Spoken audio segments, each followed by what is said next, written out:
দলকে ভালোবাসেন, বিএনপিকে ভালোবাসেন, আমাদের ভালোবাসেন। এই জন্য আমি শুক্রিয়া আদায় করছি। আমরা যে দল করি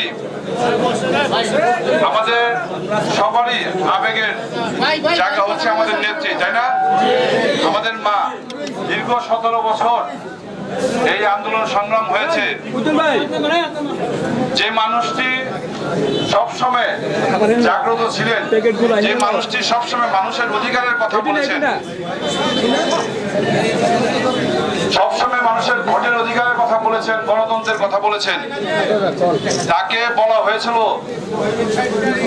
যে আপনি দেশের বাইরে চলে যান, আপনার পরিবারের সদস্যকে নিয়ে কোথায় থাকতে চান। অনির্বাচনী সরকার বলেছিল না, দেশের বাইরে কোথায় আপনি থাকতে চান, আপনাকে আপনার পরিবার সহ রাজকীয় অবস্থায় রাখা হবে। তিনি প্রতি উত্তরে বলেছিলেন আমার জন্ম হয়েছে বাংলাদেশে, মৃত্যু হলে আমি এখানেই মারা যাব, কিন্তু দেশ ত্যাগ করবো না, বলেছেন না? এবং তিনি কিন্তু মাথা নত করেন নাই। আজকে তাকে প্রায় 7 বছর উনি জেলখানায় ছিলেন। আপনারা দেখেছেন যে গত সেই স্বৈরাচারী সরকার তাকে এই গ্রেফতার করার পরে মানসিক, শারীরিক বিভিন্ন ভাবে তাকে যে হয়রানি করেছে। বিশেষ করে মানুষের যে মৌলিক অধিকার একটা চিকিৎসা, সেই চিকিৎসা দেওয়ার জন্য যে হাসপাতালে তাকে ভর্তি করা হয়েছে, হাসপাতালের কর্তৃপক্ষ বলেছে এই বাংলাদেশে তার চিকিৎসা নাই, এখানে তাকে রাখা যাবে না। ডাক্তাররা তার জন্য কান্না করেছে যে তাকে দেশের বাইরে যাওয়ার জন্য ব্যবস্থা করে দেন, তাকে দেওয়া হয় নাই। কিন্তু মানুষের ভালোবাসায়, মানুষের দোয়াতেই উনি কিন্তু বেঁচে ছিলেন, তাই না? তিনি মাথা নত করেন নাই। আমরা তার সকল, আমাদের নেত্রী, আমাদের মা, এই বাংলাদেশে যে পট পরিবর্তন হয়েছে আমাদের নেত্রীর জন্য গর্ব করি, আমরা অহংকার করি, আমরা তার একজন সাধারণ কর্মী, তাই না? আমরা একটা আদর্শের রাজনীতি করি। শহীদ প্রেসিডেন্ট জিয়াউর রহমানের জন্য আমরা গর্ব করি, অহংকার করি। আমাদের সেই নেত্রী দেশের বাইরে আছেন, আল্লাহর অশেষ রহমতে তিনি দেশের বাইরে গিয়েছেন, উনি চিকিৎসায় আছেন। আমরা আজকে এই তাৎক্ষণিক যে সবাই উপস্থিত তার জন্য আমরা দোয়া করতে পারি না?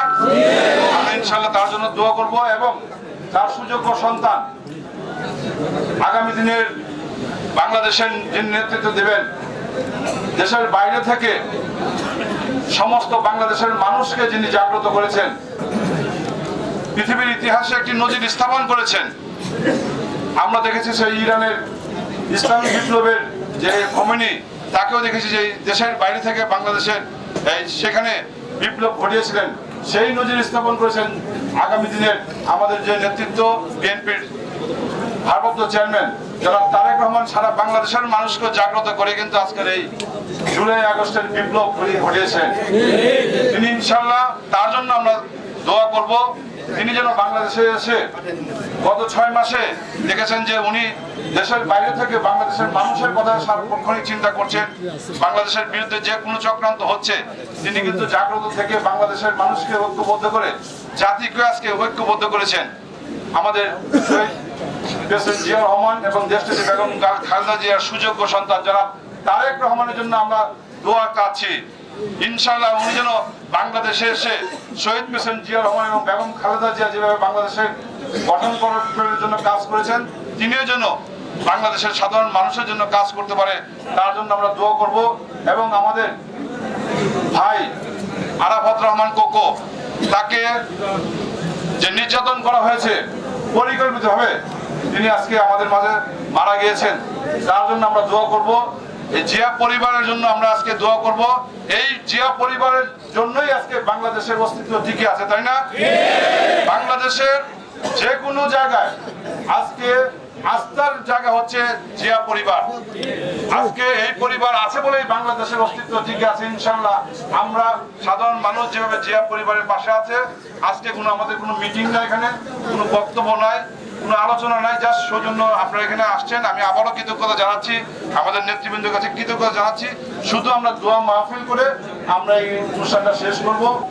তারেক জিয়া সাহেবকে মেহেরবানি করে মাওলা সুস্থতার সাথে আয় আল্লাহ তাআলা দেশ পরিচালনা করলে রব্বে কারীম দেশের জনগণ খুশি হয় মাওলা, দেশের জন্য কল্যাণ হয়, এভাবে যেন দেশ পরিচালনা করতে পারে সেই তৌফিক তাকে দান করে দিয়ে রব্বুল আলামিন আফত রহমান কোকো সাহেব ইন্তেকাল করেছেন মাওলা, জুলুমের শিকার হয়ে দুনিয়ার থেকে বিদায় নিয়ে গেছেন মাওলা, তাকেও শাহাদাতের মাকান আপনি নসিব করে দেন রব্বুল আলামিন। মাওলা রেজাউল কবির পল সাহেব আলেম ওলামাদেরকে অত্যন্ত ভালোবাসেন, মহব্বত করেন।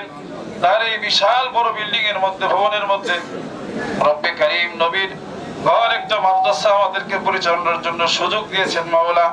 পল সাহেবকে রব্বে কারীম তাকে নেক হায়াত, সুস্থ হায়াত আপনি দারাজ করে দেন রব্বানা আলামিন। তিনি যেভাবে আলেমদেরকে, তলবে ইলমদেরকে ভালোবাসেন আল্লাহ রব্বে কারীম, আপনিও তাকে ওইভাবে মহব্বত করে রব্বে কারীম দুনিয়াতে সুস্থতার সাথে বসবাস করার তৌফিক দান করে দিয়েন।